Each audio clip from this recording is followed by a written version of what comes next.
approaching the market differently in terms of the way we represent businesses, how we present them. And at the same time, also answer the question is, what's happened to deals? Have they really changed? Are they really happening in this market? And the answer is that, in today's world, deals are still happening. Now, I know that many of us listen to Jamie Dimon, listen to others talking about the upcoming recession, and there's a lot of concern about what's going to happen in the deal space.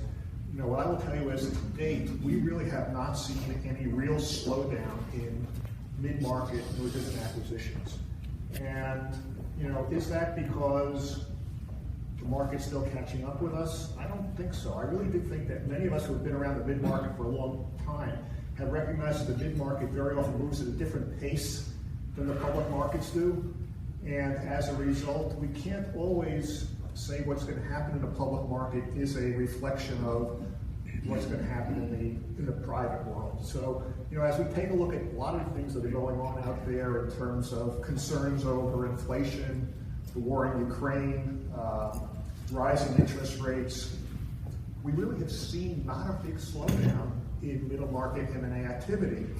And, one of the big questions that I think is on everybody's mind is, why is that happening? What's really driving this? What are we seeing out there in terms of the trends both for buyers and sellers? So a couple of comments on this. First of all, one of the things that I think we've all figured out is that as we look at companies that have operated during the pandemic, it really was the best of times and the worst of times. Not everybody suffered. A lot of companies really thrived during this pandemic. And for many companies, this really meant that it was a real opportunity for them to do well. And we'll talk a little about a couple of cases and where we've seen that happen. But then going back to the question of what's really happening in the market. So let's split into two pieces. What's going on with sellers? We're seeing many, many sellers entering the marketplace and with a desire to sell their businesses. So for some, it's really a question of just the right time for them to do it. But I think what we've also seen is that the pandemic was a brutal time for many businesses, and even businesses that did really well. For the owners, it was just a difficult time. And so one of the things that we've seen is that many business owners are just exhausted and have come to us and said, you know what, enough is enough. Can we cash in? Can we take money off the table now? And and again, it's not just the businesses that have underperformed. People have gone through emotional times through this pandemic, and sometimes people are asking themselves the question, when is enough?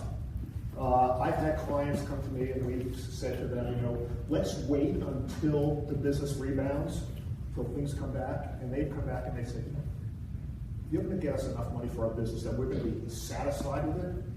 We want to go on, we want to enjoy life, we want to travel, we want to do other things. So if you think about middle market businesses, all these decisions are not purely economic. Many of them are driven emotionally by other things. And what we've seen is, again, a large number of businesses that are just coming to us because owners have had enough. They're exhausted from COVID. It's driving businesses to do that. The second thing that we've seen in terms of privately held businesses is that, very often you have partners and you have other issues, other factors related to your business. And sometimes not everybody sees things exactly the same way, right? Sometimes partners see things differently. And to the extent that there are fissures that exist between partners or stakeholders of the business, those have often been accelerated by the pandemic. And so now we see reasons that, maybe it's the time to think about selling our businesses. We've also seen among challenged businesses that they survive for a while on PPP loans and the like, but as those start to expire, as they spend out that money, now they're going back to, is our business really survivable? Is it in the right place now? So maybe that's another reason for us to think about potentially exiting our business. And then we know that there are certain sectors that are just simply outperforming the market. And for those sectors, such as technology and business services, it's just a great time to sell. There are still buyers out there, so there's a good reason to sell these businesses. And by the way, if anybody has any questions, feel free to interrupt. I don't want this to be a monologue. I'd really like this to be a discussion, so feel free to interrupt me. But then we look at the buyer side of this. And what we're seeing on the buyer side is there are some changes going on out there in the market. We actually see the momentum moving towards strategic buyers. What does that mean? It means it's moving away from something. And the something it's moving away from is that private equity, I think, we're going to be seeing fewer private equity deals, more strategic deals in the marketplace. And I think those of us who understand the way private equity work, the way they finance deals, are going to recognize that the rising interest rates and sometimes more restrictive lending of lenders is impacting the private equity group's ability to be competitive in the marketplace in terms of valuations. If you would have asked me 10 years ago, did I believe who's going to bid highest for business we're representing, I'd say it's almost always the strategics. And then over time that has moved on us.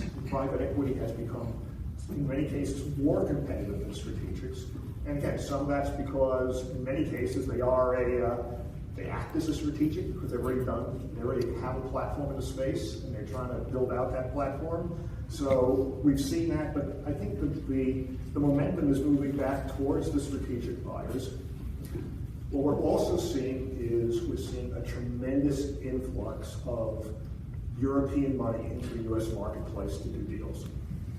We've always said that about a third of our deals are cross-border transactions, and many of them with European buyers. But as much as we're concerned about the U.S. economy and where we are in this global universe of business that we operate in, if you think about being a company operating in Europe with the energy challenges that they have, with the cost challenges that they have, with all of the issues that they have regarding their businesses, they're taking a look at the U.S. and saying, wow, we should be over here. So we're seeing many European, both strategic and private equity buyers looking actively for businesses over here. And I think we're going to see a greater trend to that because I think U.S. businesses are bargains. And frankly, we are a much better economy for people to operate in. So I think we're going to see more and more of the European buyers in there. And again, we know out there that there will still, despite all the challenges in the marketplace, there's a lot of dry powder sitting there on the side in terms of the war chest that many of these many buyers have. So let's turn from the market itself and let's talk about what we've seen going on in terms of processing deals and running deals in this space. Couple of things. Obviously, we've seen remote meetings, people using Teams and Zoom and other things impacting the marketplace. And that has made deals in some ways more efficient, in some ways a little bit more challenging when they don't have face-to-face interaction. I was actually amazed that during the pandemic, we completed 9-figure transactions without buyers and sellers ever being in the same room together. I never thought I could say that because I always said middle market culture and personality is so much a part of the deal. How can we ever do a deal remotely? But we've seen that happen in the marketplace. But we've seen also, what we've done in terms of trying to process deals change a little bit. So we have moved away from what I call our traditional process to doing what we would call fireside chats. What are fireside chats? And think about the way we used to run a process.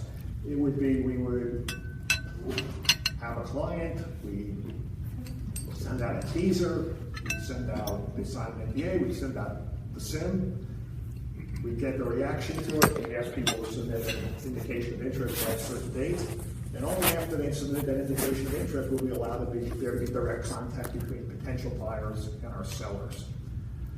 We've changed that a bit. What we found is that what really is working very effectively for us now is prior to asking people to bid, we take what we would consider to be some of the prime prospects out there, and we offer up the owners of our business for a 1-hour Zoom or Teams call with potential purchasers, where they can just have a relaxed conversation about the business, where it's heading. The buyers get a good understanding of what the culture of the business is they're acquiring. Our clients get a good feel for who these potential buyers are. What we feel is that these things do a couple of things for us in terms of transactions. One is we believe that they get us higher offers from potential buyers. It eliminates some buyers from the process, but it gets us offers that are more quality offers from those purchasers. And it really accelerates the process. And again, this is often necessary. We found this was necessary in the early stages because we couldn't have face-to-face meetings, right? But now it's become institutionalized, it's become part of what we do and part of our overall operating procedures of running a deal. It's also part of, very often we find that in the post-pandemic world, we're going to run a narrower process than we did traditionally. Meaning that in the past, we might run a very wide process to a lot of potential purchasers and use the bidding, the IOIs to narrow the process down.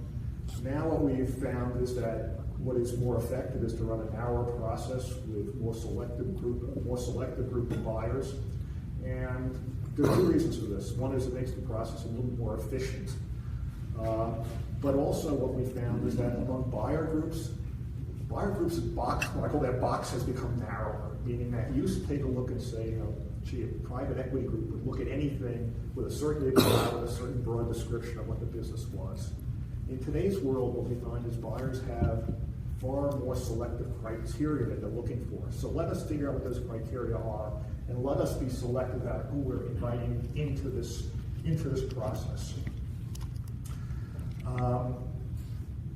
Another trend, and we were just discussing this before this, Bernie and I were discussing this trend, that there's a big move now for us to have more seller quality of earnings reports done. Meaning that, 5 years ago, the only quality of earnings report that ever happened were when buyers did them on businesses.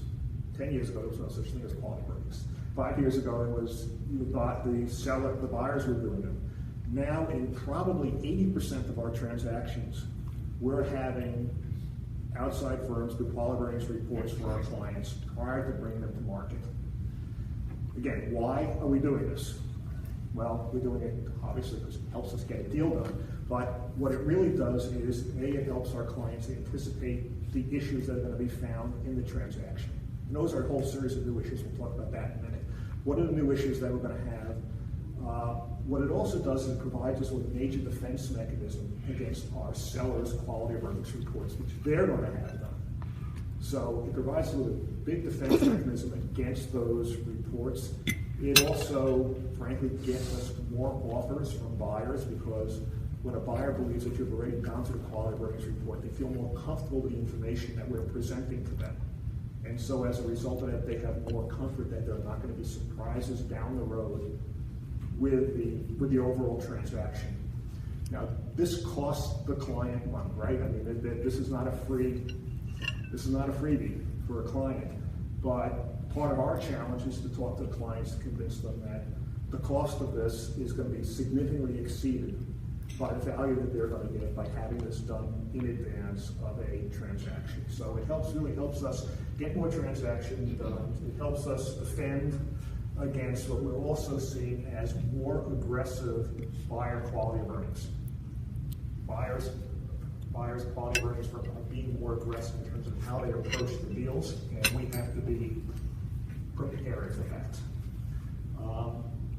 Now, why is everybody being more aggressive about some of these things that are going on? The answer is because there's a lot more questions about what the deal really is today. If we think about presenting earnings of a business, how do you present the earnings of the business truthfully, adequately for the parties that are interested in buying a business? It used to be, we had a business, they had their forecast, they had the history. History was history. We could take a look at that. The forecast was a forecast.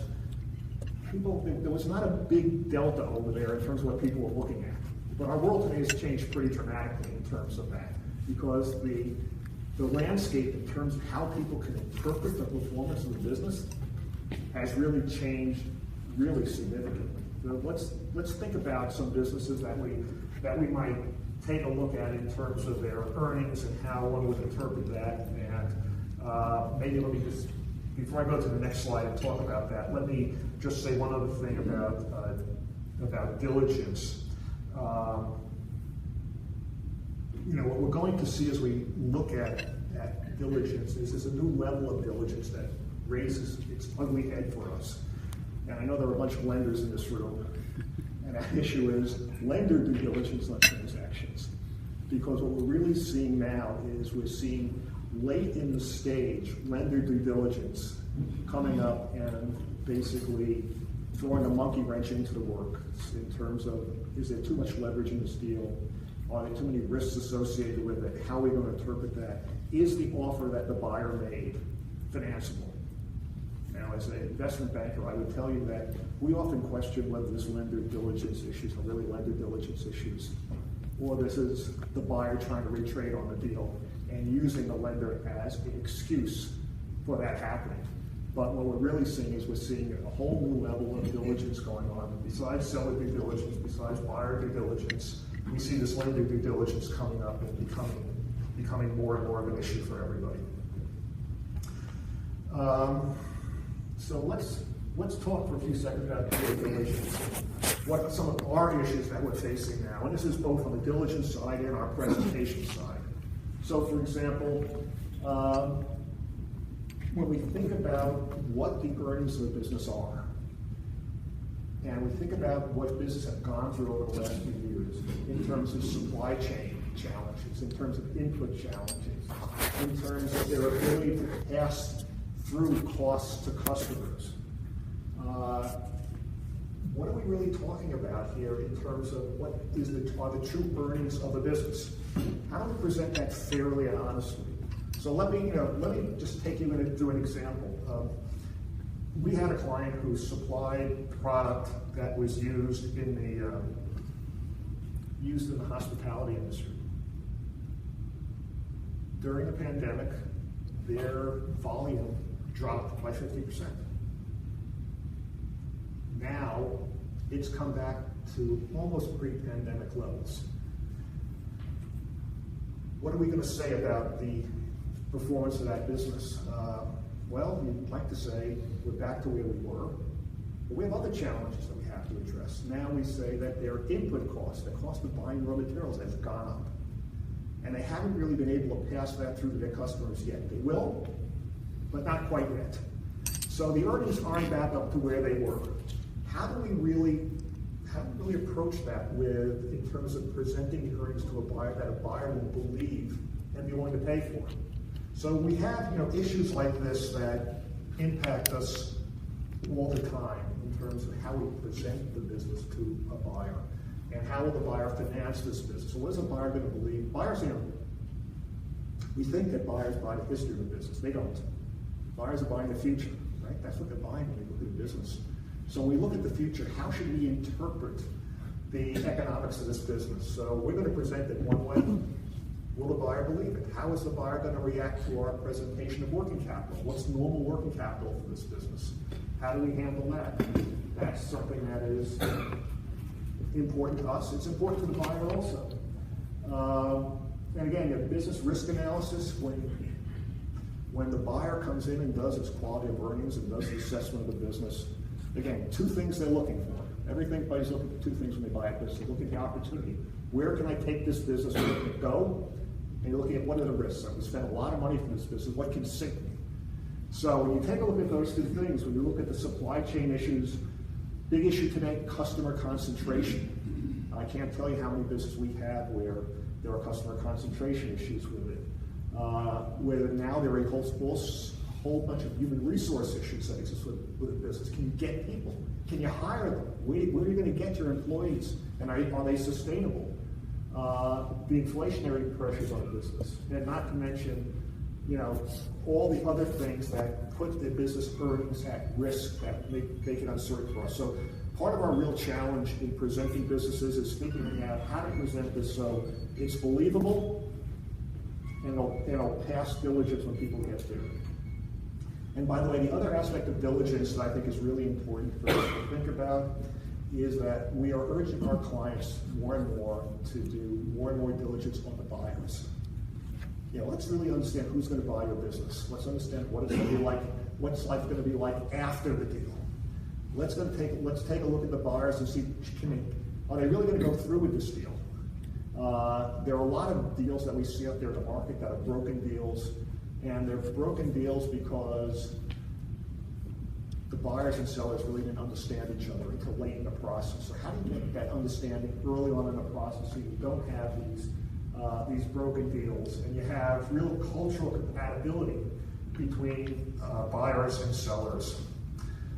And diligence goes really deep today. I mean, you look at everything. So if you were looking at a business, you were thinking of buying a business, what's the very first thing you would do in that business? First thing. We call you up. I call you up and I say to you, hey, Glenn, I have this great business. I'd like you to take a look at it. What would you do while you have me on the phone? Google. You Google it, right? You Google the business, right? And you say, okay, let me see what comes up on this business so I can sound a little bit intelligent about what we're talking about, right? So I'm going to give you a really interesting example. I was with a potential client a little while ago, and this was a great business. It was a testing and inspection business with very high quality testing of very important materials, and big dollars involved. It was a 9-figure type of transaction. And I said to the owner of the business when we were talking, I said, what's your social media presence like? What are you talking about social media? I don't care about social media. I'm a business-to-business person. Social media doesn't matter to me at all. We're dealing with the biggest of the bigs. It's irrelevant to my business. I said, well, I'm not really sure about that. When people do diligence, they look at everything. So he said, you're wasting your time. So I said, okay, I got my laptop out. Let me just Google you for a second. So he indulged me. And I Googled his business, and what was the first thing that came up was, looks like he's been rated on Glassdoor.com. And many of you know what Glassdoor is, but for those of you who don't, Glassdoor is a website which allows employees to rate your company and talk about its management.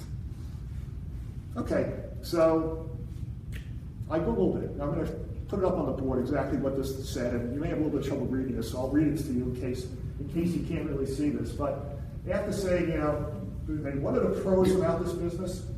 Pros, you get to drink on the job, alcohol, and go to work under the influence of alcohol or illegal drugs.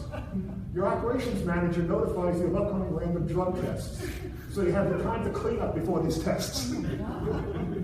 That's a real pro, isn't it?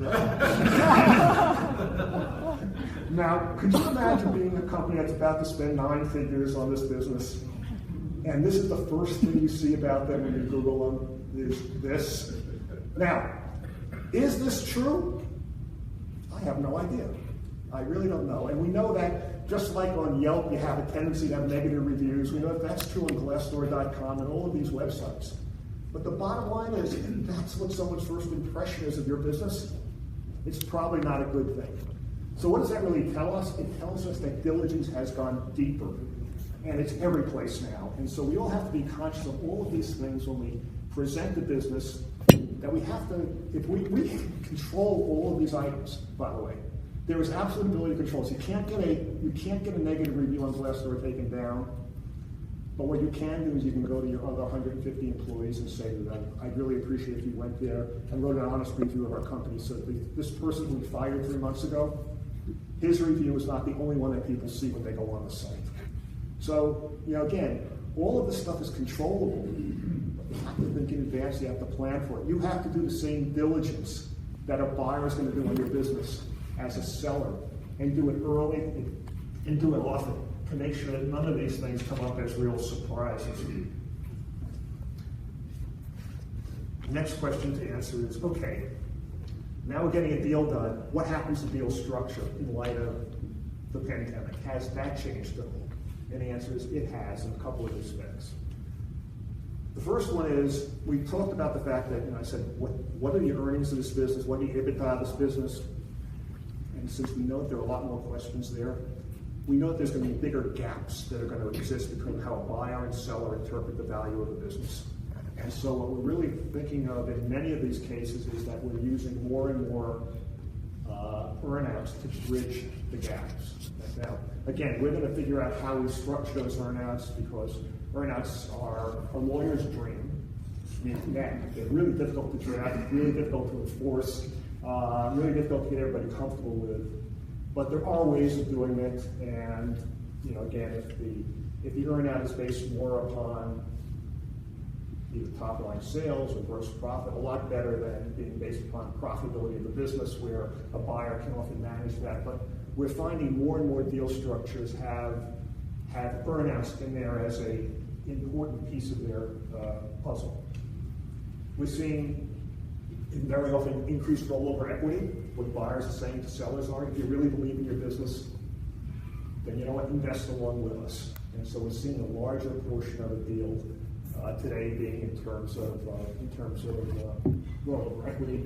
We're seeing new special indemnities coming to the fore in terms of our reps and warranties, indemnity section of our agreements, and we're also seeing some increased escrows, again, to protect the delta between the buyer and the seller and see the deal. So, I think the big message here is deals are still getting done. You just have to be a little bit more creative about how you think about them and how you put them together. So, for those of you in the room who are accountants who said, this is all great, but I'd love to see some numbers on the screen, I'll do that for you. And what I'm going to take you through is I'm going to take you through really a quick case study of a deal that we did, which went sideways on us as a result of COVID and a result of where it was.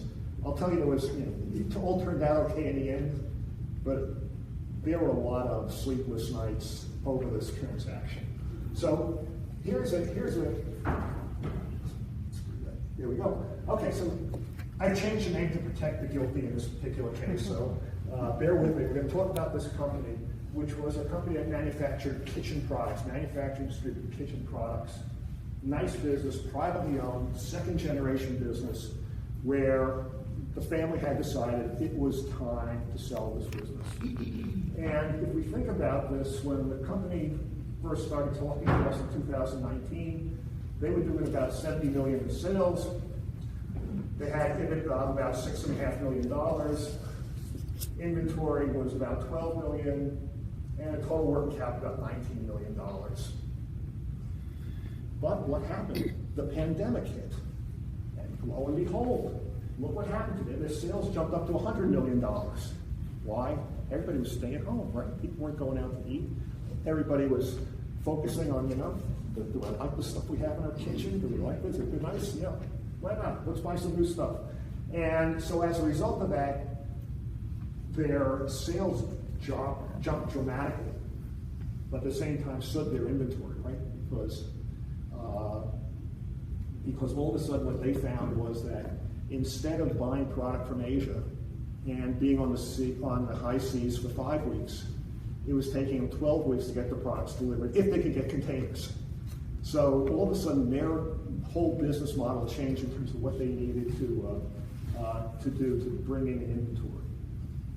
And we brought this company to market, and we had told the company we thought we could get them a 7 to 8 times multiple on this business, multiple of EBITDA. It turns out that we ended up with a multiple of 10 times from a strategic buyer owned by private equity. That was a pretty good deal, because we had one offer at $100 million. The rest were in the $70 to $75 million range. So everyone except for this one outlier was exactly sort of where we told this company we could expect they would end up. So despite the fact that our client really did not like the buyers of this business, they really knew them well, they didn't like them, $30 million, sometimes we make a decision like that. And we made a decision to go forward with this buyer. That was not the favorite. Now, the buyer was actually pretty interesting. The buyer was in the same business, and while our client's sales went up by 30%, the buyer's sales went down by 30% during the same period. Now, why? First question, why did that happen? Well, the answer came pretty obvious. Our client was very unsophisticated. It was a family-owned business. They bought what they wanted to buy. They didn't have a lot of sophistication in the inventory management system, et cetera. The buyer was extraordinarily sophisticated. They had just-in-time inventory. They had all sorts of replacement models, computer-driven. And the bottom line was they managed with very little inventory. Our guys were heavily over-inventory. Well, guess what? Pandemic hit, supply chain issues hit. They couldn't supply product to their customers. Our unsophisticated client with no systems He had everything that anybody ever needed, right? So sometimes being so smart isn't so smart. But but anyway, our client was was doing pretty well through this whole pandemic, and all of this happened, and then due diligence happens, and the buyer comes back and he said, "Gee, our lender has some issues with our current price." Now, the issues revolve around a couple of things. One of the things we did, besides negotiating what I thought was a really great multiple in this business, was we also went to the buyer and we said to the buyer, "Look, we're doing this deal now. We have about $22 million of inventory. We know that normal inventory is only $12 million. So, you know what? We're not going to just give you an extra $10 million worth of inventory. We want this inventory that we, in this deal, to be structured around the historical, normal, steady state working capital business of $12 million. So that's going to be our target working capital.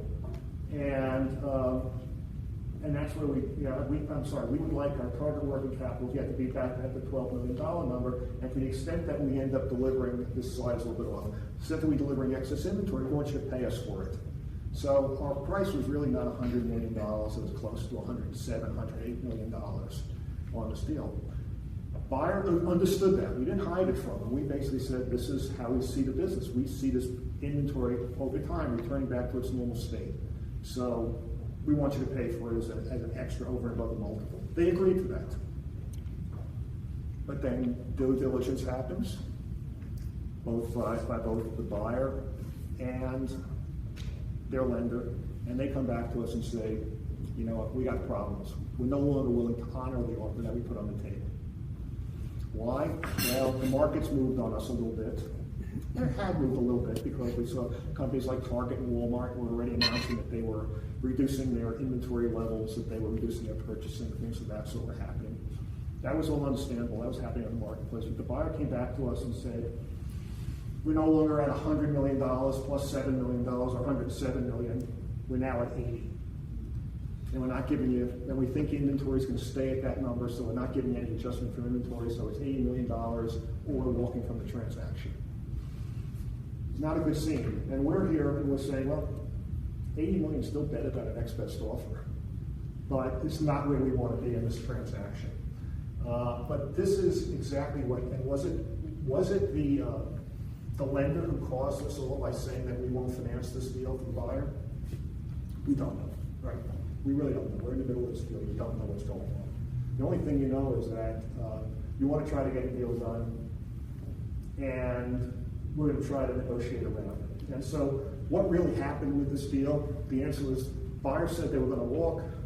We said, great guys, thank you. We're willing to continue to own this business. We're willing to take market share if we can continue to do that. And at the end of the day, and I mean the end of the day, because this deal was really on the edge. We ended up with a deal there where the buyer did in fact pay value of the business of $100 million. We had $90 million of it paid in cash as opposed to $107 million. $90 million paid in cash, $10 million in the earn-out. We gave up the extra working capital adjustment, but as a result, the deal happened. So, again, these are all things that you need to really think about as you go into the deal. I can't say you can always protect yourself against everything that happens later in the deal, but the fact that we thought about some of these issues ahead of time, the fact that we thought about working capital ahead of time, allowed us to again, potentially capture monies that we otherwise would not have captured. And again, I think you're going to see this in almost every deal that you look at post-pandemic. There are issues around what are the earnings and what's the balance sheet look like of that deal. And again, we all have to have a little more creative way of looking at this. So, looking forward, what are we seeing out there in the marketplace? We're seeing, despite what some people are telling us, we're seeing very strong levels of M&A activity in 23 and beyond. Our pipeline now is as strong as we've ever seen it. And I do believe that we're going to see continued deals going on out there. There may be slight differences in valuation, but we're going to see deals. We're going to see a lot of creative structure around valuation gaps, because I don't see those gaps going away. I think we're going to continue to have a lot of issues around what the true earnings of the business are. We see the deal processes stretching out a little bit. Due diligence has become a longer process in almost every deal that we look at, so that's an issue. We're seeing a more narrow focus on the market. We very often see that working with a smaller group of buyers ends up bringing us better results. Again, we talk about PE multiples decreasing, and I think what we're really seeing in the marketplace is that, again, the middle market moves at a different pace than the public markets. And I don't think we should forget about that. I think we're going to see that, and then for that reason, I think we're going to see a lot of strength out there in the marketplace. So yeah, Mark. So Alan, with all the technology and internet capability to do due diligence, which that side of it would, I think, be coming quicker. What do you see as the specifics of elongating the deal process on due diligence? I'm done. You're done? Yeah. Mark's question was, with all the technology that's now driving into these deals, what's elongating the deal process? And I think the biggest thing that's elongating the deal process is getting to a conclusion around really being able to define all the risk factors associated with this business, which has to do with what the earnings of the business are going to be, what's the effect of the input costs, what is the impact of where the customers are going, and the fact that we now have multiple layers of diligence going on. We see buyer diligence taking longer. Now, some of that's because, at least in the recent past, there have been issues actually getting firms that have the bandwidth to do the due diligence. They have, the Q&E firms have been so backed up that very often they become the gating factor in terms of doing this. And then the fact that you now have the lender due diligence following the buyer due diligence, it just taking everything just a little bit longer to get done. Yeah. When you're selling a company, you've been doing this for years, obviously quite successful. Do you have a preference in terms of the buyer? Strategic versus a PE firm. Does that make much of a difference in your mind? The question, you heard the question. The answer is it does make a difference, and it really depends upon the client and what they want out of the deal. Very often is what drives that. We will often find that a strategic buyer's due diligence process is faster because you don't have to teach about the business itself, and that's something that can help us to move the process forward. But every buyer has their own preference. I'll just a quick story. We had a client not very far from here, and he'd been a client of ours for over a decade. We had talked him out of selling his business when he was doing $20 million a year, and when he hit $200 million, it finally came time that I said, now's the time. We got to do this. Let's go to market. And what he said to me at that point is, he said, "Hey, Alan, I'll let you go to market, but I'm only under one set of conditions. I want you to sell me to a strategic buyer that's going to pay me a lot of cash and get me out of my business really fast." And I said to him, "Why?" And he said, "Because I figure that I'm a really good operator, but I'm a really crummy employee." He didn't use the word crummy. It was a little bit more colorful than that. I mean, a really crummy employee, and it's the right thing to do. So that's what I'd like you to do. And I begged him. I said, "Look, what you got to do is let us run the process the best way we know how. Let's bring you both strategic and private equity buyers. Let's look at them all. At the end of the day, you'll make a decision as to what's right for you." And we did that. And at the end of the day, we got him exactly what he wanted. We got him a publicly traded company, willing to pay him a lot of cash for this business, get him out quickly. And he said no. And he said, "I want to go with that company over there." It was a private equity firm that was using him as a platform. I said, "What are you doing?" "It's exactly what you told me you didn't want to do." He said, "Yeah, but I think I can have fun with them." Okay? "I can have fun with them." And he chose them as his buyer. And by the way, he was really smart because the company that we sold that was doing $200 million is now doing $1 billion. Because the private equity firm funded the company, it allowed him to not do any of the things he didn't like to do. It took all the stuff he hated, human resources, finance, all that stuff. It took him off his plate and allowed him to focus on what he enjoyed doing with their money. And the one thing I can say about this client is that everybody is really happy with this deal, with one exception. And that one exception is the owner's spouse. Because she said to me, "I thought you told me after the deal I'd see him more." And the answer is, he was working harder after the deal than before. but it was a great deal to him. So long story, but I think, I don't have a preference. Very often our clients do have preferences, or they think they have preferences, and very often those preferences are changed during the process once they get to understand who the potential buyers are and how they do the business. Yeah, okay, other questions? Stay with that example of the role the owner, the seller, played moving forward. In the deal or due diligence process, how much consideration do you put into the management team, the role that management team of the seller will play for the buyer? It's very important very often to the buyer and to the seller as to what role they're going to play. So for example, we just represented a business where the buyer passed on the highest offer because he thought the second offer offered more opportunity to his management team than did the first offer. So we'll see that. But management teams are critical to buyers. Again, it depends who the buyer is. If you're a strategic buyer buying a business and just folding it in, you may not care that much about management team. If you're a private equity firm or someone who's using this as a platform into a space, everything is a management team. And by the way, it's critical that during our presentations, our fireside chats, our management presentations, that team really show up well, because buyers will often look at this and say, you know what, this seller's walking away with $30, $40, $50 million. They can be unhappy with us after the deal and can leave.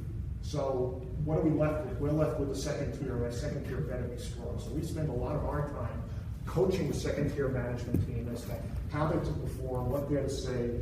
It's very often challenging for us to get the owner to shut up and not try to dominate the conversation, because we really want that management team to show up as being great. If the management team shows up as being great, our valuation's going up post-management meetings. So it really is an important issue for us. Mr. Tucker. Just following up on that, one of the things that I think everybody should be so careful about is the increasing importance of managing that process with the management team and the key executives, because the leverage baton that gets into the hands of that group, and the deal is conditioned on a successful negotiation with that group, the owner can, to some extent, lose control, because they're going to need independent representation, and those issues can become very thorny, and it should be really carefully managed and plotted out as part of the negotiation process, just to make sure that that doesn't go awry and end up derailing the deal. That's a great point. And just to amplify what Glenn just said, what do? We want to bring management teams into this process at a certain point in time. We really care about when we bring them in. Bring them in too early, it causes all sorts of concerns, angst on behalf of the management team. Bring them in too late, they're offended that you don't trust them as an owner of a business. So it's really critical that we spend the time to figure out when do we bring this management team in. But then, what do we do when we bring the management team in and they sit through 5 management presentations with 5 different buyers? And the management team comes up and they say, wow, this buyer A, we love. We want to work with them. They're going to be great for us. And all of a sudden you find out that offer turns out to be the lowest offer you have. And as an owner, you're now put in a very difficult position of telling your management team what they want. They're not getting. And so, yes, it creates this challenge. And then it goes to the next level. All of a sudden now you decide on who the buyer is. And the buyer's doing their due diligence. And all of a sudden they're turning to this management team and they say to them, hey, we want to understand the risks of this business. Tell us how you see these customers. Tell us how you interpret the risk, okay? Now, as an owner, you'd love to say, you know what, we got it all fixed out, we know what we're doing, everything's going to be fine, these clients are secured, everything's great. As a management team, all of a sudden, and you're also saying to the management team, and by the way, what do you think about the forecast earnings? Well, the management team now has their incentive bonuses tied to meeting these forecast earnings. So what do you want to do as a member of the management team? You want to sandbag these earnings a little bit. You want to say, that's really not what it is. Let's make it a little bit lower. So when we have our management bonuses, it's based on a lower number. So all of a sudden there's a shifting loyalty that happens in the middle of the deal where your management team, all of a sudden the loyalty has shifted to the buyer. Not that they're unethical, not that they're not trustworthy, you know what, people are doing what's in their own best interest. And all of a sudden you find you do have all of these conflicts that exist regarding how you bring management team in and how you incentivize them. So that goes to the other issue there is, you know, how do we make sure that our incentives that a seller may be paying to its management team are the more important than what the buyer is going to be offering in terms of its incentives? How do you balance those things? Great question. I have a question relating to family office investments. Has there been a lot of change in what they're doing, given that PE firms kind of multiples are coming down? Is that more opportunistic for them? Are they changing their criteria, their strategy, when they're looking at buying companies? Yeah, family offices are becoming a bigger and bigger part of what we do and a bigger and bigger part of the market. So the answer is yeah, I think it is. And I think, you know, family offices are probably going to continue to grow in this environment because they have a longer term outlook on the business. And as a result of that longer term outlook, I think they're going to be the right solution to certain buyer sets, certain seller sets that exist out there in the marketplace. So yeah, I do think we're going to see more of the family offices. Yes, John.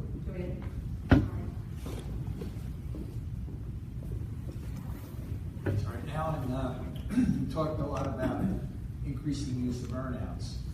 And what I've noticed lately is that buyers want complete flexibility on how they run the business after the closing, and it's very hard to push back on that. Do you see anything changing in that arena? Because the courts have really helped the buyers out in that regard.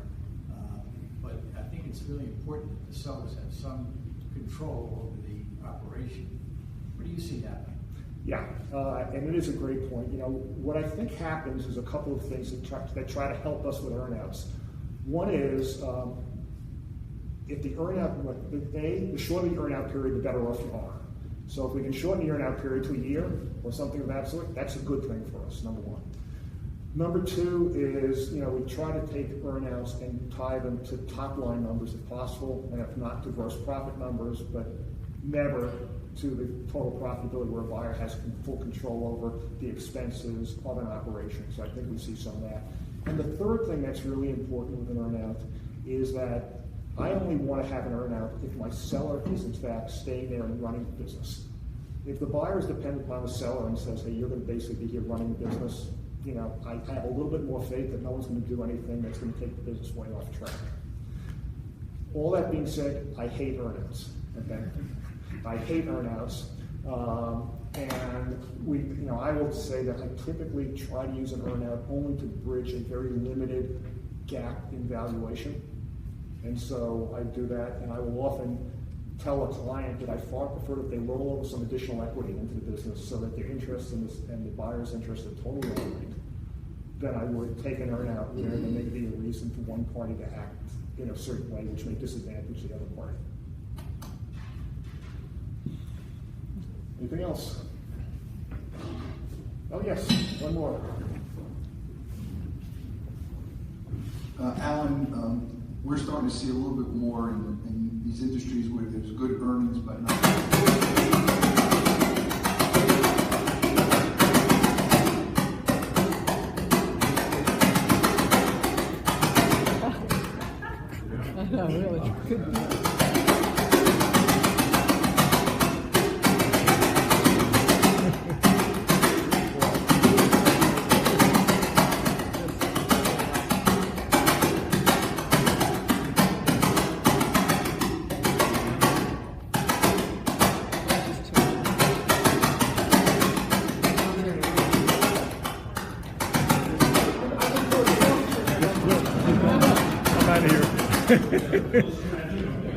Okay, there we go.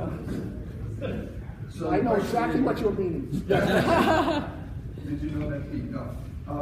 We're seeing more in certain of these industries where there's good earnings but not multiples. All ESOPs coming in, and they seem to be a little bit on the uptick. Are you seeing the same thing in the deals that you're working on? No, actually, in terms of ESOPs, we're still seeing very few ESOPs. We've not been a big advocate of them. We've seen, I would say, very few of them out there. I know for certain businesses they make sense, but for many they don't. And Yeah, but it is often part of a client's evaluation of the strategic alternatives in terms of what's the best for them in terms of what their potential exit strategy is for business. All right, well, hey, yeah, Glenn. One more. You mentioned lender due diligence and the effects of lender due diligence. You didn't mention rep and warranty insurance due diligence, which is the other factor that also creeps in. Could you just comment on that? Yeah, Glenn's question was, can I comment on rep and warranty insurance? I spoke about lender insurance, what about rep and warranty insurance? Frankly, I've seen surprisingly few cases where the diligence of the rep and warranty provider, it may slow me down a little bit, but it's really, I found it very unusual that it actually changes deal terms. I think that most attorneys who are presenting a proposed agreement to a rep and warranty provider do a really great job of scoping it out early and understanding what the market is. But I will say there is one thing that we are seeing is we've seen the pendulum swing away from rep and warranty insurance. We're seeing more deals that a year ago would have been done with rep and warranty insurance now going naked, going without rep and warranty insurance, and going back to a more traditional deal with reps, warranties, escrow, deductibles, and everything else that we would normally see in a transaction.